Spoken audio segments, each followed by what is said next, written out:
just 100% every single Spyro on Spyro Reignited Trilogy.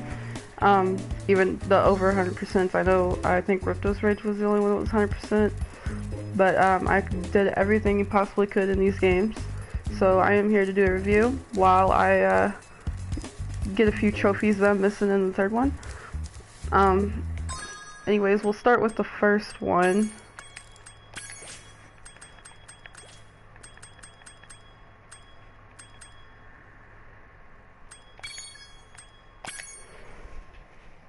Okay, the first Spyro, a few of my concerns were that the dragons that you rescued were wearing different stuff, and I was a little worried on how I was going to feel about that, because when I saw it in the trailer, I wasn't too thrilled about it, and I was just like, I don't know, I just felt like it was going to be a bad idea.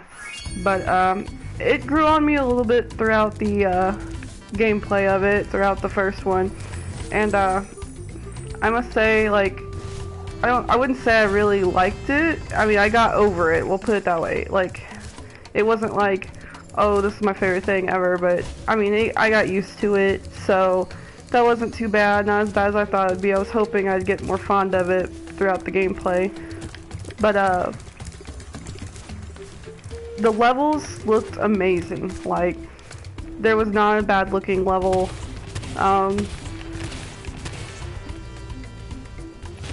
And the gameplay was pretty good. I didn't really run into glitches on the first Spyro, so it was, for the most part, at least from my experience, it was the... I just didn't have any glitches, really. It played very well.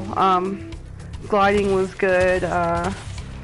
It does take a little it takes a little bit to get used to the controls, because they are a tad bit different from the original. I mean, they react different. You can play like the original controls, which I pretty much did, except for I used analog stick, but instead of D-pad. But I mean, it's just, he reacts different to what we're used to, but it wasn't bad, and I got used to it. Let's see, the boss fights were as easy as they usually are. They didn't make them harder, they didn't make them different. I didn't really see any differences between the original and the first game. I mean, the original and the Reignited Trilogy. But, the only difference I seen basically was the releasing the dragons, which in a way, like, I also like the fact that they did all look different and they did have different personalities. I will admit that was pretty good, and it also helped me understand why they made them the way they did, which, I mean, I knew when the trailers came out that's why they did it, but I mean, it'll grow on you, I promise. And then, like I said, boss fights are still the same. Spyro's looks good. I'd have to say my favorite homeworld in the first one was still the Peacekeepers, as it was in the original. So overall, the first game was pretty good, pretty solid. Didn't have a lot of problems with it. Ran like it was supposed to. So what I'm going to do is individually rate them, and then I'll rate the game together as a whole. And I'm going to have to say I would give it like a 9 out of 10, and the only reason why I say that is because I wasn't too thrilled with the clothes that the dragons were wearing. But I mean, like I said, it grew on me a little bit, but I can't give it a perfect score because of that. I wish there was a way they could have found a different way to design the dragons and not have to make them wear stuff, but that's just me. I mean, you may think differently, you may like the clothes, and that's fine. And then for Spyro 2 Ripto's Rage, you know what? That was honestly the game I had a little difficulties with, to be honest. For some reason, Crush was still easy. Crunch, sorry. He was still easy like he was in the original. And then Gulp was really, really hard. Really hard. Like, it took me like 10 different tries, somewhere around there, just to beat him. Like, and he does not, like, his powers and all I was saying, I think they just upped his difficulty level, which is fine, but I'm like, I don't know, like, I'm like, if an adult here that grew up on these games as a kid can't even, like, do it, what makes you think a kid's gonna be able to? And apparently there is a skill point for him where if you defeat him without getting hit once, like, you don't get hit at all, and you get that skill point. And I'm like, that's not gonna happen, at least not for me, not for a while.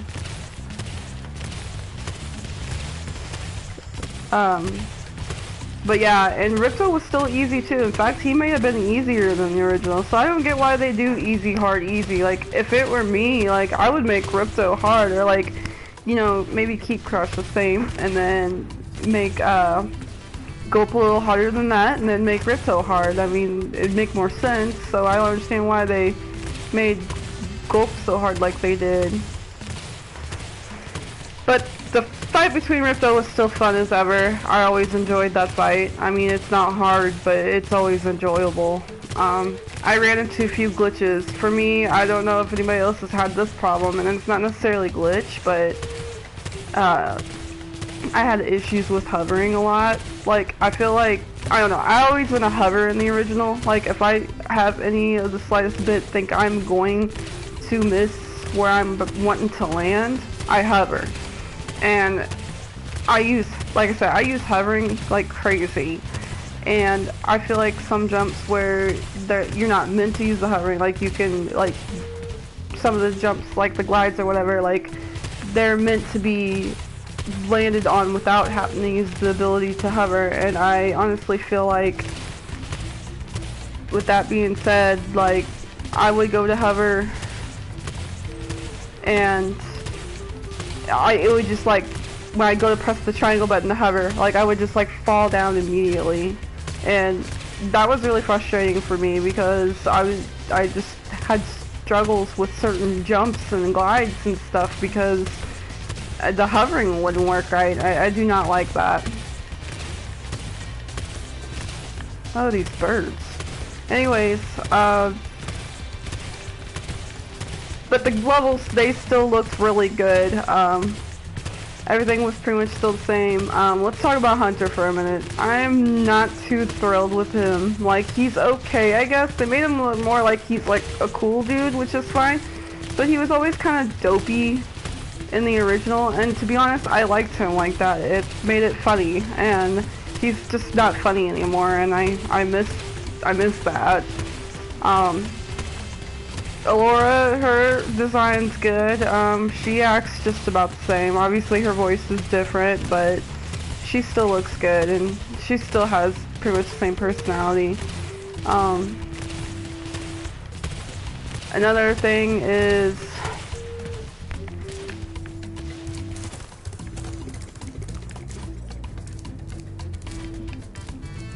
I don't know, the game was really good. Like I said, I ran into a few glitches. I ran into some issues. Like I said, the gliding was the worst part of it, to be honest. I honestly would probably have to give that one like an 8 out of 10 or 7 out of 10. We'll do 8.5, 7.5 since that's in the middle, but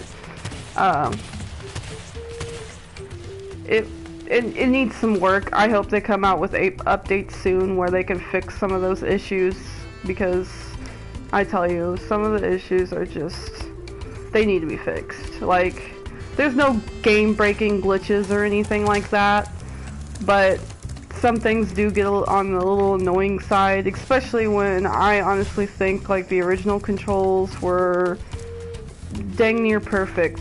Like, dang near perfect, and I feel like the controls on this game could use a little help. And it's not like they're terrible by no means. They still work pretty good, but they need work. And for Spyro 3 Year of the Dragon, the one I am playing at this moment, this one was a little better than Ripto's Rage. It's not as designed as well as not necessarily designed, but Like, it's not as good as the first one was, but it's better than Ripto's Rage, and that's for sure. Like I said, since hovering's in this game, I still had hovering problems with this one.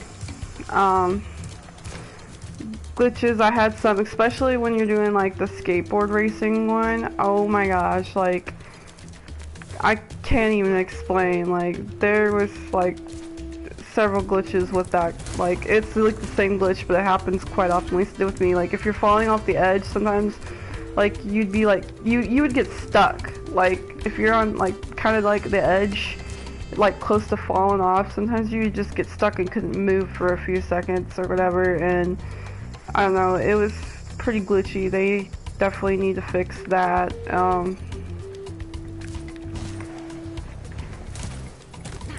It was, I don't know, like, it was a mess to me as far as the skateboard racing goes. But other than that, I mean, I didn't run into any other glitches really. The game's pretty good. It was done better than the second one, and Hunter was still the same, obviously. Then we had Bianca, and I do not like her voice acting. Like, her voice acting was better in the originals, in my opinion. I don't know, like, she sounds the same when she's trying to be like evil and trying to be like good. To me, like, it shouldn't sound the same. I think it should sound differently. And I think, like, when she's trying to be evil, you know, like, she should sound a little evil, sound a little, like, she should sound like she's trying to scare you or whatever, and she kind of had that going for her in the original, but this one she just did not. And the sorceress, her fight was about the same. The other fights were about the same. They didn't make them harder, they didn't make them easier, they were just about the same. And same with the sorceress. She also needs some work, in my opinion. She didn't sound as evil anymore either, and I personally think she should have that. Her character design was still really good, and she still does look very evil, but she just, her voice didn't fit her. She needed, in my opinion, they should have done her a little more evil than what she was.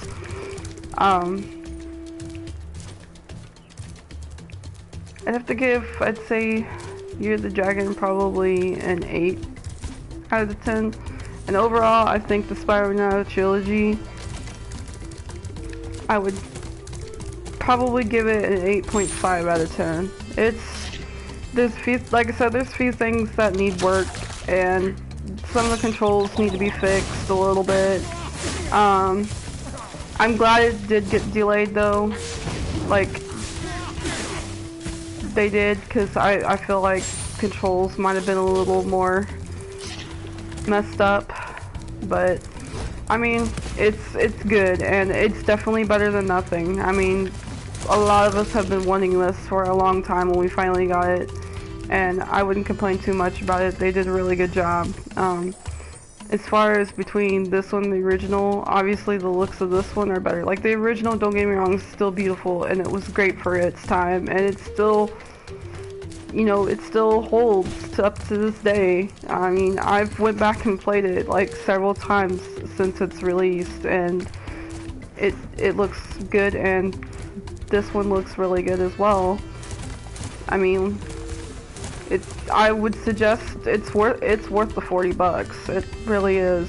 I paid $40 for it, and I definitely do not have a regret on that. It's worth it. So yeah, if you haven't played and haven't picked it up yet, I would definitely say you should, and you should give it a try, especially if you grew up on it. I hope kids that have never got to play original Spyro will play this and see how great Spyro really was once upon a time, and I hope because of this, I hope the future is great for Spyro. I hope we could get possibly more Spyro games that are more like the original, that would be great, and I feel like that'd make a lot of fans happy. I guess there's a rule where whatever happens to Crash happens to Spyro, so I guess we'll have to see what goes on with Crash, and hopefully good stuff, and hopefully Spyro gets the same treatment. Alright, thanks for watching, and hope you enjoy Spyro, or enjoyed Spyro if you've already finished it like me. See ya.